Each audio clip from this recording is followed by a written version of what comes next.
Alhamdulillahirrahmanirrahim. Hamdan katsiran thayyiban mubarakan fi. Asyhadu an la ilaha illallah syarikalah wa asyhadu anna Muhammadan abduhu wa rasuluh. Allahumma shalli wa sallim wa barik ala nabiyyina Muhammad wa ala alihi wa sahbihi ajmain. La haula wala quwata illa billahil aliyyil azim. Jamaah huzur, Bapak Ibu yang kami hormati, pada kesempatan yang baik ini marilah kita persegar kembali ingatan kita bahwa kita sekarang ini dalam bulan haram, bulan yang dimuliakan Allah, bulan Rajab. Ada 4 bulan yang dimuliakan Allah, artinya di bulan haram, yaitu Dzulqa'dah, Dzulhijjah, Muharram atau Syura, Asyura, dan kemudian Rajab.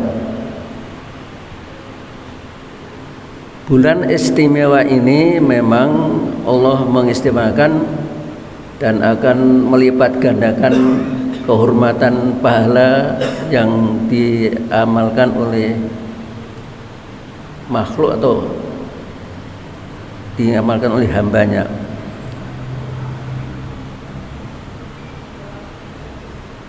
Dalam bulan haram itu biasanya banyak hadis maudhu yang menawarkan ganjaran yang melebihi puasa Ramadan, melebihi amalan haji dan sebagainya.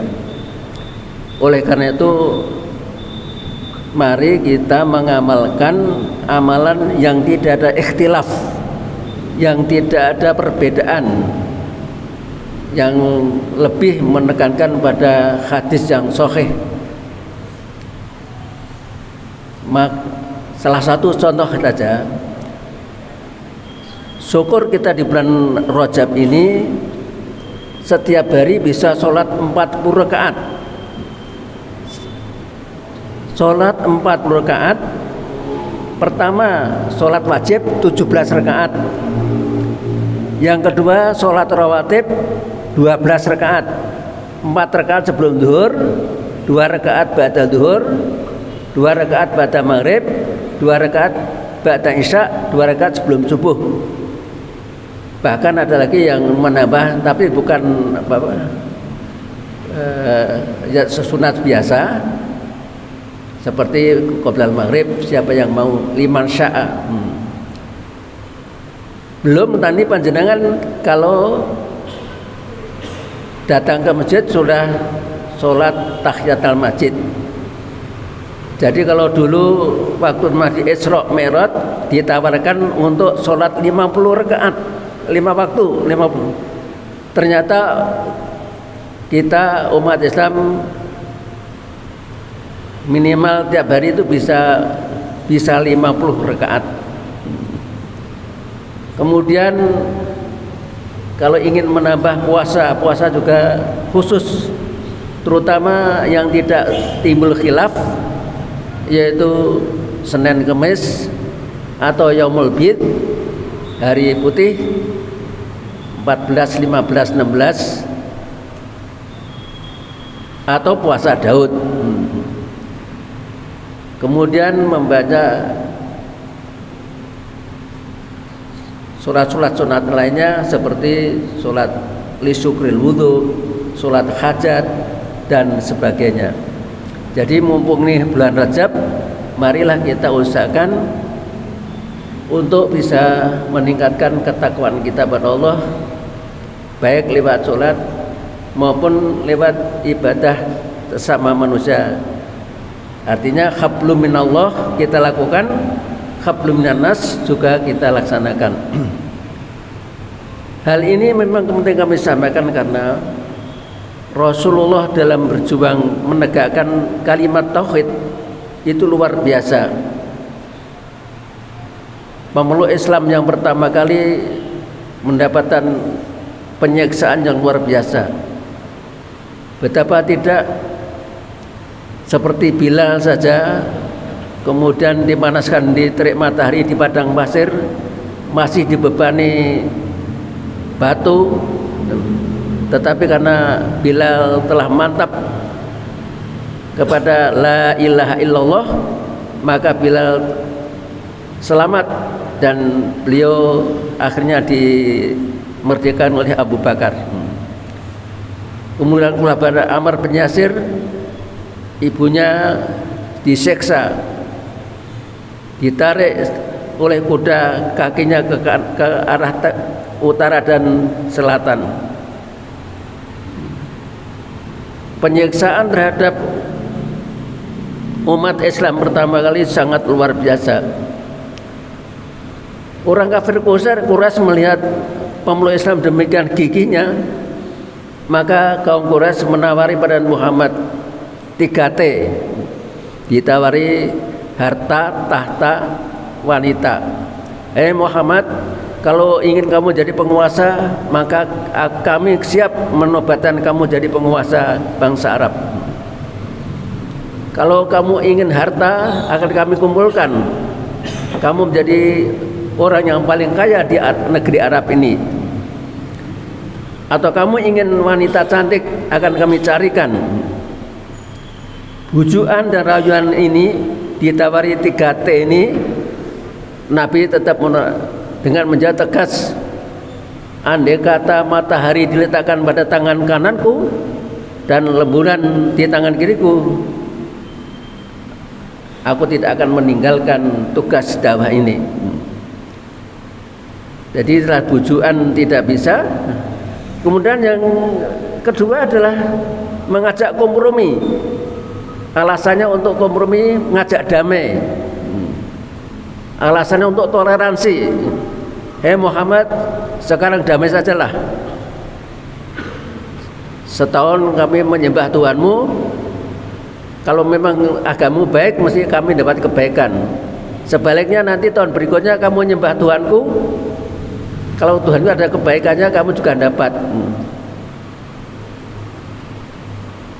Ajakan kompromi ini, ajakan damai ini, kemudian dengan tegas, dan kemudian turun ayat itu,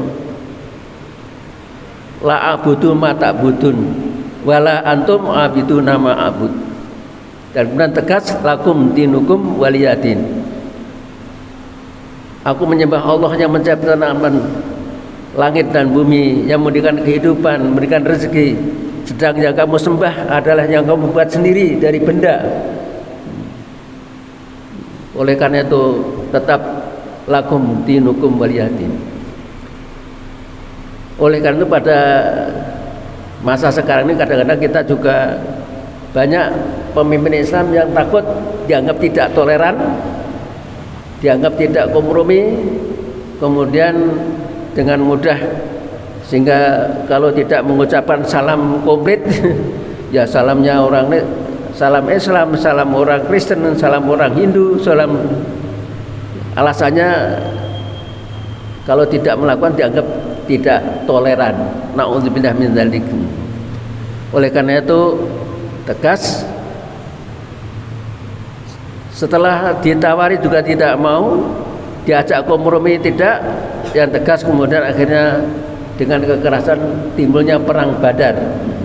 Nah, disitulah kemudian tampak kejayaan Islam. Allah memberikan anugerah yang luar biasa. Pasukan Quraisy yang terdiri 1.000 tentara dengan kelengkapan perang yang komplit, sedang dari Islam cuma 300, itu pun kendaraannya dan senjatanya tidak seberapa. Dengan maunah Allah, akhirnya umat Islam tertolong dalam perang Badar itu. Dan selanjutnya setelah ada perang Uhud dan perang Khandaq, perang Ahzab, di mana seluruh pasukan Quraisy dari Nasrani dan Yahudi kumpul untuk mengepung Madinah. Tapi alhamdulillah sahabat kita dari Perancis itu, kemudian Salman Al-Farisi, memberikan usul kepada Nabi supaya membuat benteng berupa parit, di mana parit itu atau Khandaq itu tidak mungkin dilompati kuda, Karena kendaraan yang paling top pada waktu baru kuda. Dimana kalau nanti kuda tidak akan mungkin bisa melompat itu. Pasukan yang telah lengkap dari segala penjuru tadi telah mengepung kota Madinah. Sedang benteng kita adalah bentengnya Nabi adalah cuma parit. Maka di saat-saat mengepung itu kemudian Allah menurunkan hujan deras dan topan. Akhirnya kemah-kemah mereka porak-poranda dan akhirnya mereka juga meninggalkan medan perang itu dan akhirnya umat Islam memiliki kemenangan. Di sini penting kami sampaikan adalah waktu menghadapi kaum Quraisy jelas turun ayat surat Al-Kafirun tadi. Tapi dengan orang kafir juga sekaligus orang Nasrani, maka turun surat Al-Ikhlas itu. Kul huwallahu ahad, Allahus samad, lam yalid walam yulad walam yakul lahu kufuwan ahad. Oleh karena pada kesempatan yang baik ini kami ingatkan orang-orang Nasrani sebagaimana Fir'aun dulu yang mengaku sebagai Tuhan, sedang ini kemudian menuhankan Yesus, maka kita harus berhati kembali untuk hati-hati, karena di kalangan umat Islam sendiri banyak ibadah-ibadah maudhu yang kemudian mengagungkan Nabi yang berlebihan, jadi bukan lagi kepada Allah tapi kepada Nabi Muhammad. Dan bahkan di kalangan umat Islam kadang-kadang berziarah di tempat wali, makam wali, minta kepada wali. Nah, ini perlu kita ingatkan, kita kembali kepada tuntunan pokok dalam surat Al-Fatihah, tegas iyyaka na'budu wa iyyaka nasta'in, hanya kepada Allah kami menyembah dan hanya kepada kami mohon pertolongan. Jadi penting, karena pengaruh-pengaruh itu kemudian kita memang diperintahkan untuk bersolawat kepada Nabi, mengagungkan Nabi, tapi bukan berarti kita meminta sesuatu pada Nabi, tapi harus langsung kepada Allah. Karena Nabi sendiri juga mencontohkan pada kita, sehingga tegas dalam surat Al-Fatihah itu disampaikan iyyaka na'budu wa iyyaka nasta'in.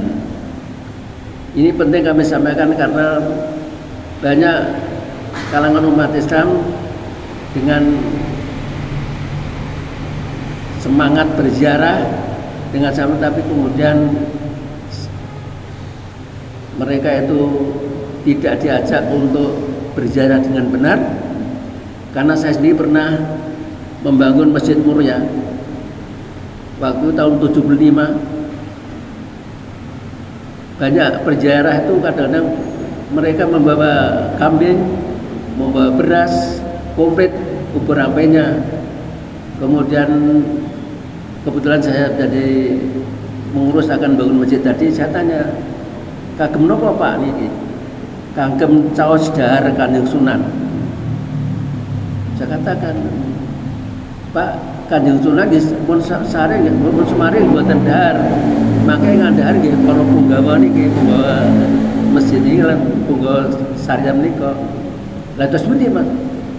Mangke jenengan niatnya sedekah, mangke lajeng teng makam nyuwun datang Gusti Allah lan ndongaken datang Sunan Muria.